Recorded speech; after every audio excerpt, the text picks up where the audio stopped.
Bienvenue sur Capital Santé.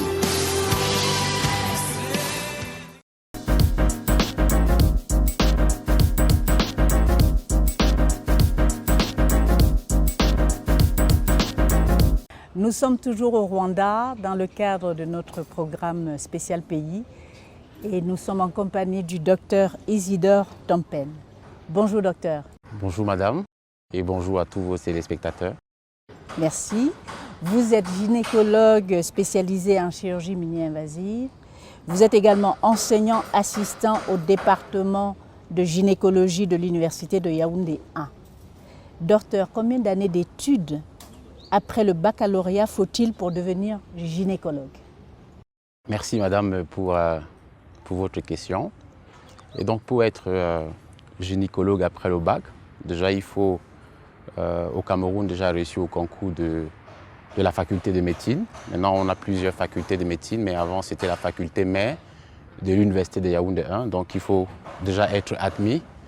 Et une fois que vous êtes admis, vous allez faire 7 ans de formation pour être docteur en médecine. Et après les 7 années de médecine, vous devez normalement, selon les textes, faire 2 années sur le terrain. Donc il faut avoir une expérience de 2 ans avant de revenir en spécialisation. Donc vous voyez, ça fait déjà 7 plus 2. Et une fois que vous êtes en spécialisation, vous devez faire 4 années pleines. Et ça va donc faire 9 plus 4, vous êtes déjà à 13 ans pour sortir spécialiste. Et là, vous sortez quand vous n'avez pas échoué parce que vous pouvez aussi vous pouvez reprendre aussi des classes. Donc minimum 13 ans après le bac. Il faut donc vraiment être motivé et convaincu d'être passionné pour se former à cette spécialisation. Oui, effectivement, si vous n'êtes pas passionné, les études de médecine ne blaguent pas. Vous devez vraiment être assidu, vous devez être méthodique. Sinon, vous pouvez reprendre des classes et puis voilà, vous pouvez être découragé à un certain moment donné. Et vous devez être vraiment très sérieux parce qu'il s'agit de la vie des patientes, donc on ne peut pas s'amuser n'importe comment avec les études de médecine. Merci docteur. Et qu'est-ce qu'un gynécologue? Merci madame de me poser la question. Voilà, donc un gynécologue, c'est un spécialiste qui fait la gynécologie. Donc ce qui peut donc m'amener à définir ce que c'est que la gynécologie. Donc sur le plan littéral, donc sur le plan étymologique, la gynécologie peut être définie comme l'étude de la femme. Donc c'est un mot grec qui vient de gyné, qui veut dire femme, et puis logos qui veut dire discipline ou bien étude. Donc littéralement, c'est l'étude de la femme. Mais plus concrètement, c'est une discipline médico-chirurgicale, voilà, qui s'occupe normalement de la physiologie et puis des pathologies de la femme et plus particulièrement de l'appareil génital de la femme. Donc quand je dis que c'est une discipline médico-chirurgicale, ça veut dire qu'il y a un volet de la médecine aussi. Donc vous pouvez étudier les médecines, des maladies infectieuses, des maladies chroniques chez la femme, mais il y a aussi des pathologies chirurgicales que vous pouvez aussi traiter chez la femme dans le cadre de la gynécologie. Donc il faut distinguer la gynécologie de l'obstétrique parce que parfois vous allez entendre parler de gynécologue obstétricien. Donc l'obstétrique s'occupe plutôt de la grossesse et des pathologies liées à la grossesse et tout ce qui concerne l'accouchement. Donc au Cameroun, on forme des gynécologues obstétriciens, c'est-à-dire vous devez aussi vous occuper non seulement de la maladie de la femme, mais aussi tout ce qui concerne la grossesse et l'accouchement. Dans d'autres pays, ça peut être différencié. Par exemple, en France, vous avez la gynécologie médicale, où celui qui fait la gynécologie médicale ne fait pas la chirurgie. Et vous avez la gynécologie obstétrique, où on fait beaucoup plus de chirurgie à ce niveau. Et au Cameroun, on forme les gynécologues obstétriciens. Et donc vous avez toutes ces années d'études, cette spécialisation en gynécologie, mais aujourd'hui vous êtes aussi chirurgien en chirurgie mini-invasive. Oui. Qu'est-ce que la chirurgie mini-invasive en gynécologie?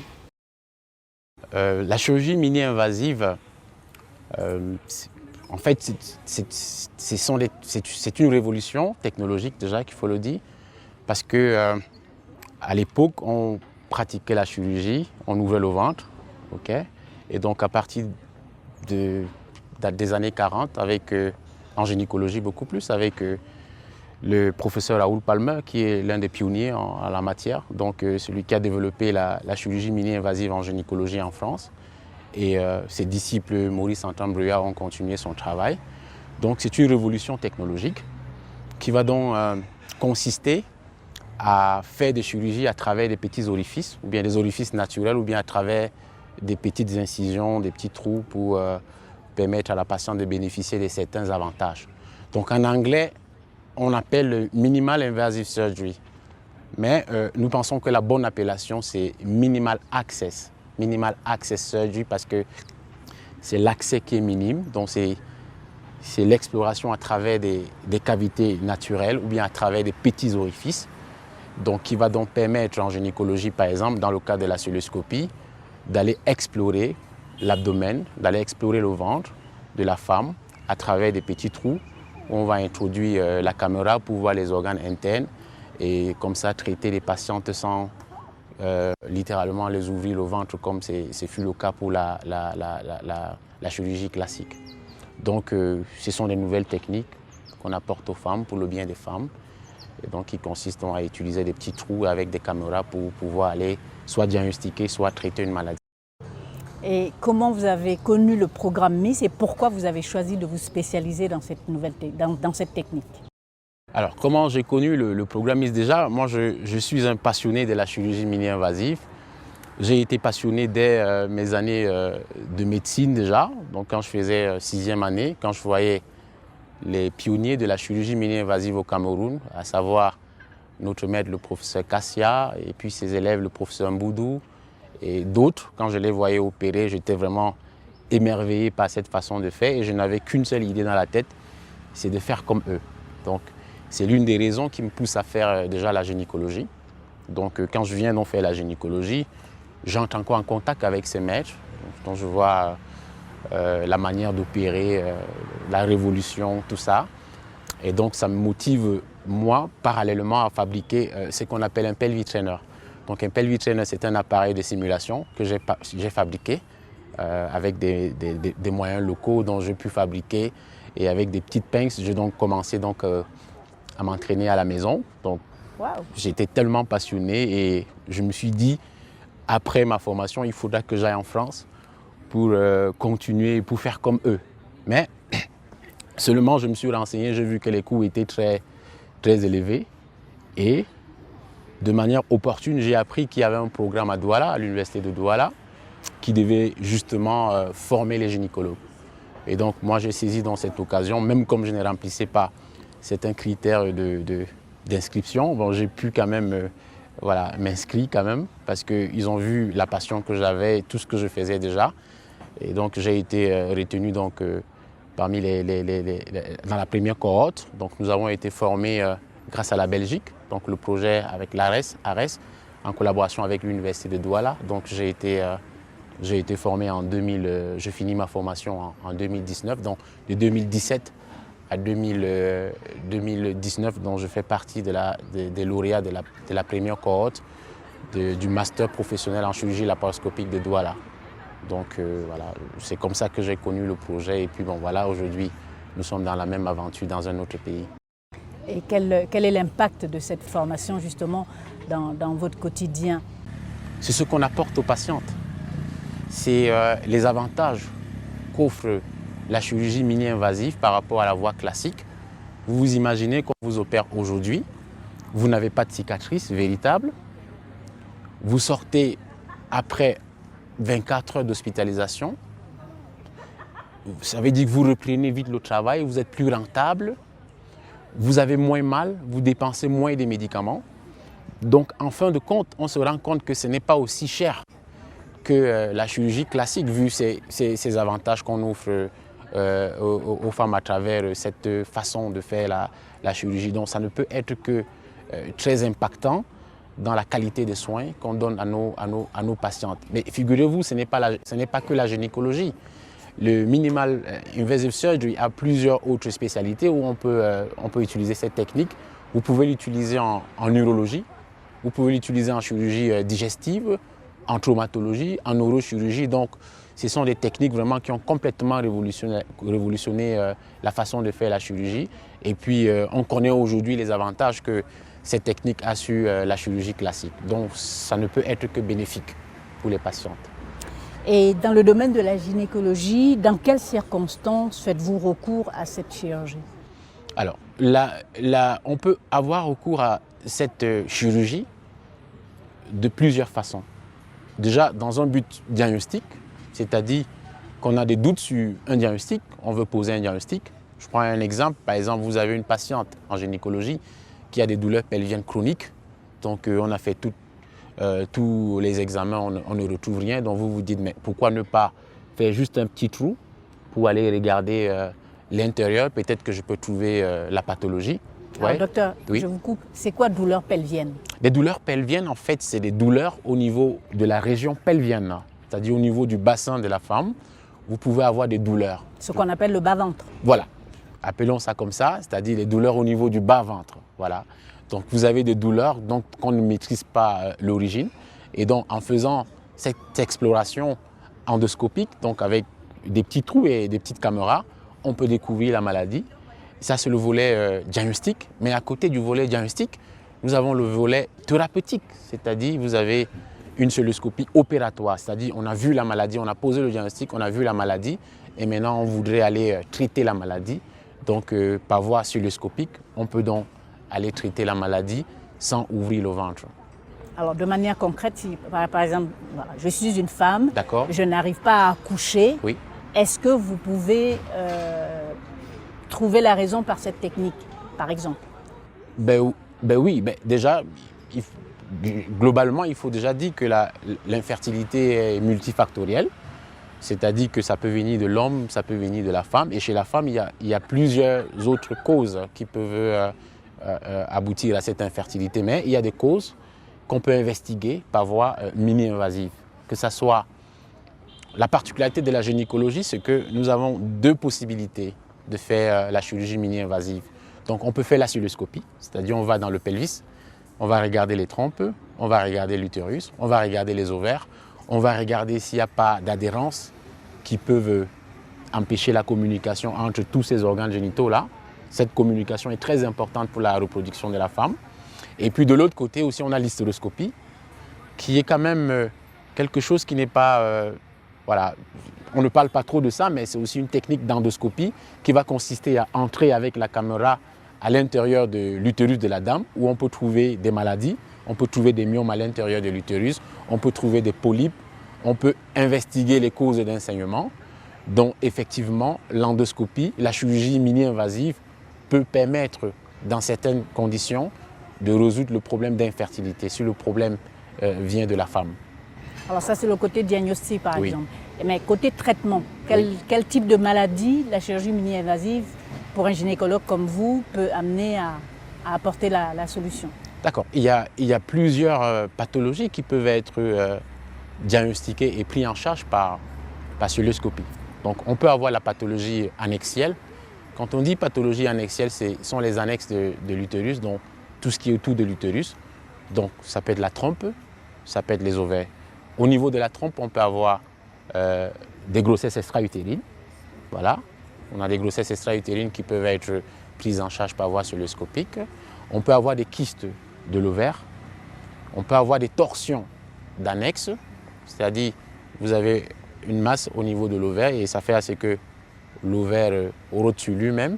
Et ça peut avoir des conséquences terribles parce que l'ovaire peut se nécroser, ça peut mourir si on doit dire comme ça. Donc on peut prendre en charge les torsions. Et on peut aussi, comme je l'ai dit, dans l'exploration de l'infertilité, donc on peut voir peut-être que vous avez des trompes qui sont bouchées, comme on le dit, vous pouvez les déboucher par voie cœlioscopique, ou alors vous avez des trompes qui ne sont pas complètement ouvertes, vous pouvez agrandir l'ouverture. Donc tout ça, ça fait partie de la tuboplastie.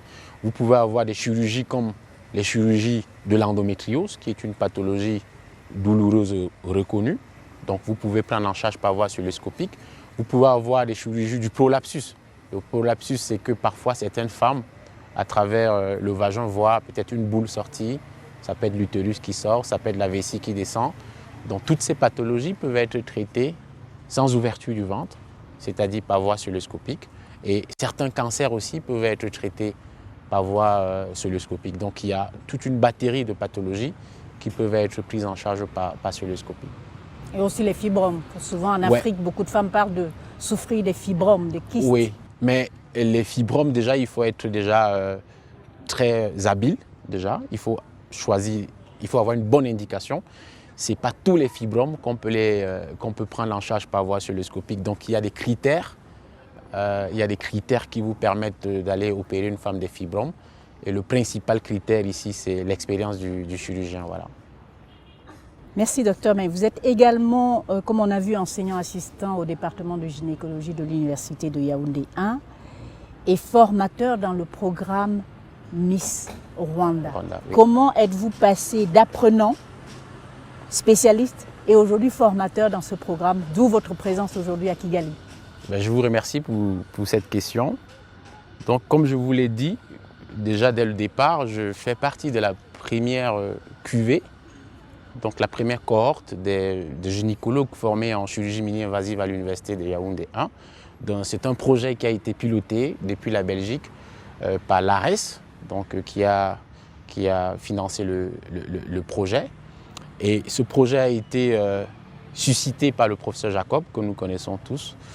Et donc il y a aussi des connexions au Rwanda. Donc quand il a vu ce qui s'est passé au Cameroun, la qualité de la formation, et puis la qualité aussi des candidats, il s'est dit mais pourquoi pas faire venir le même projet au Rwanda, puisqu'il est là fréquemment. Donc on rappelle que le professeur Jacob, il est camerounais comme moi. Donc, alors il décide donc de faire venir la même équipe des Belges qui nous forment au Cameroun. Il veut le faire venir aussi au Rwanda. Mais après, il s'est dit, mais la formation a été très bien au Cameroun. On a des très bons candidats. Pourquoi ne pas faire une coopération sud-sud? Et c'est donc comme ça qu'il a présenté le projet aux autorités ici au Rwanda. Et le projet a été validé. Et donc, c'est comme ça que je me retrouve donc, voilà, dans ce projet comme formateur. Parce que bon, on a choisi quelques candidats de la première cuvée. Bon, je rappelle que tous les candidats ont été très bien formés, mais bon, c'est le secret du professeur Jacob. Donc, j'ai été choisi pour la gynécologie. Donc, il y a un autre qui a été choisi aussi pour l'urologie. Mais donc, nous travaillons dans le cadre de la coopération sud-sud. Mais nous avons toujours le côté nord qui est aussi là pour nous épauler quand on a besoin d'eux. Voilà, c'est dans ce cadre-là que je me retrouve ici à Kigali pour le programme Miss Rwanda. Et depuis quand vous venez donc à Kigali et comment ça se passe, la collaboration avec vos collègues rwandais, tant les professionnels que les apprenants? D'accord. Alors, moi, je viens au Rwanda pour la première fois en septembre 2019. Je viens pour un workshop. Donc, un workshop qui a été organisé justement sur la chirurgie mini-invasive. Et puis en 2020, donc, du coup, on me propose donc, dans le cadre du Miss Rwanda, avec la coopération sud-sud, c'est-à-dire Cameroun-Rwanda, de venir pour la formation. Donc, pour le Miss Rwanda, je suis là depuis 2020. Donc, janvier 2020, je viens tous les mois. Donc, je passe une semaine. Et donc, je suis chargé de former les gynécologues, donc, qui sont déjà des professionnels. Donc, ils sont gynécologues déjà, mais on veut juste leur montrer, leur apporter le côté de la chirurgie mini-invasive. Donc, ce sont des collègues que je viens former, en fait, sur le côté mini-invasif de la chirurgie en gynécologie. Donc, la collaboration se passe très bien. Donc, j'ai la chance de diriger une équipe de 10 apprenants, donc divisée en 2 cohortes. On a la première cohorte où il y a 5 gynécologues, donc qui vont normalement finir bientôt. Et donc, c'est la première cuvée. Et nous avons 5 autres qui sont de la deuxième cuvée qui vont finir après la première cuvée. Donc, nous avons des nationalités différentes quand même. Ce n'est pas que le Rwanda. Il y a des pays limitrophes qui ont appris le programme. D'autres collègues gynécologues qui viennent d'autres pays? Qui viennent d'autres pays limitrophes, donc notamment l'Ouganda et puis la République démocratique du Congo. Donc, on a des candidats qui viennent de là. Donc, la collaboration se passe très bien. Donc, voilà, je suis obligé de me mettre à l'anglais maintenant, donc je développe déjà certains automatismes. Oui. Donc ça, c'est le bon côté de la chose. Donc voilà, ça se passe très bien entre eux et moi. Nous avons des cours théoriques, nous avons des séances de simulation et puis surtout, nous avons des cours pratiques où on fait la chirurgie. Voilà. Donc il faut noter que c'était des candidats qui étaient totalement naïfs à la chirurgie mini-invasive. Et aujourd'hui, ils sont capables d'enlever un utérus et pour certains même de retirer quelques myomes chez des patientes. Donc ils font vraiment déjà de la chirurgie mini-invasive avancée et je suis très content d'eux. Alors, qu'est-ce que vous pouvez dire à tous vos collègues africains gynécologues par rapport à ce type de formation et comment vous voyez l'avenir du programme MIS de manière générale? Bon, le MIS, comme je vous l'ai dit, le MIS, la chirurgie mini-invasive a beaucoup, mais alors beaucoup d'avantages, comme j'ai cité. Et tous ces avantages-là, c'est pour le sourire de nos patientes. Donc tout ce qu'on fait, si ça ne donne pas le sourire aux patientes, c'est que ça ne sert à rien. Donc si ça a été démontré que ça contribue énormément à la qualité, à l'amélioration de la qualité des soins, ben, je ne peux qu'encourager tous mes collègues qui ont encore la possibilité parce que ça nécessite le temps, il faut l'énergie, il faut surtout la volonté pour se former. Eh bien moi j'encourage tous les jeunes gynécologues et même les anciens, pourquoi pas, à se former. Moi, c'est ce que je fais déjà dans mon hôpital où presque tous les gynécologues doivent, voilà, ceux qui le veulent, doivent voilà, passer par la chirurgie mini-invasive. Donc moi, j'encourage tout ce monde-là à se lancer. C'est pas seulement une affaire de l'Europe. Même en Afrique, on peut développer ça. C'est vrai que ça, c'est des exigences. Donc, il faut le matériel et il faut surtout la maintenance. Donc, ça, c'est le véritable problème de la survie du MIS en Afrique. Parce que parfois, les hôpitaux n'ont pas les moyens, bien qu'ils ont même les moyens d'acheter le matériel, parfois la maintenance ne suit pas. Donc, il faudra qu'on forme non seulement le personnel soignant, mais il faudra aussi former des gens pour la maintenance et puis essayer de voir comment mettre les fonds pour pouvoir aussi, disons, comment je l'ai dit, équiper les hôpitaux et puis aussi subventionner la formation des apprenants qui travaillent dans ces hôpitaux. Ce n'est pas facile, ça demande peut-être beaucoup d'argent. Est-ce que c'est viable? Moi, je pense que c'est possible de faire bien la solution en Afrique. Maintenant, il faudra aussi, je parle par exemple pour le Cameroun, peut-être que le système de santé permette à ce que toutes les patientes puissent bénéficier de cette façon de faire la chirurgie qui n'a que d'avantages, qui a des complications aussi bien sûr, mais qui n'a vraiment que d'avantages par rapport à la voie classique. Merci beaucoup, docteur. Dernière question, vous avez quel âge? Ben, j'ai 38 ans, madame. Vous êtes jeune. Ouais. Merci, vous êtes l'avenir de l'Afrique. Toutes nos félicitations pour tout ce que vous faites, tout cet engagement, tout ce dévouement pour sauver des vies. Votre exemple montre que c'est possible au Cameroun, c'est possible au Rwanda, c'est possible partout en Afrique. Yes, we can. Je vous remercie, madame, pour votre invitation. Merci, chers téléspectateurs. Nous sommes toujours dans le cadre de notre spécial pays, visite Rwanda. Nous venons de terminer avec le docteur Isidore Tompen qui exerce au Cameroun en tant que gynécologue chirurgien spécialisé en MIS, Minimal Invasive Surgery. Et son parcours et son exemple, nous ne pouvons qu'être fiers de savoir que tout est possible et l'Afrique avance. Merci encore. Merci beaucoup, madame. À bientôt. À bientôt.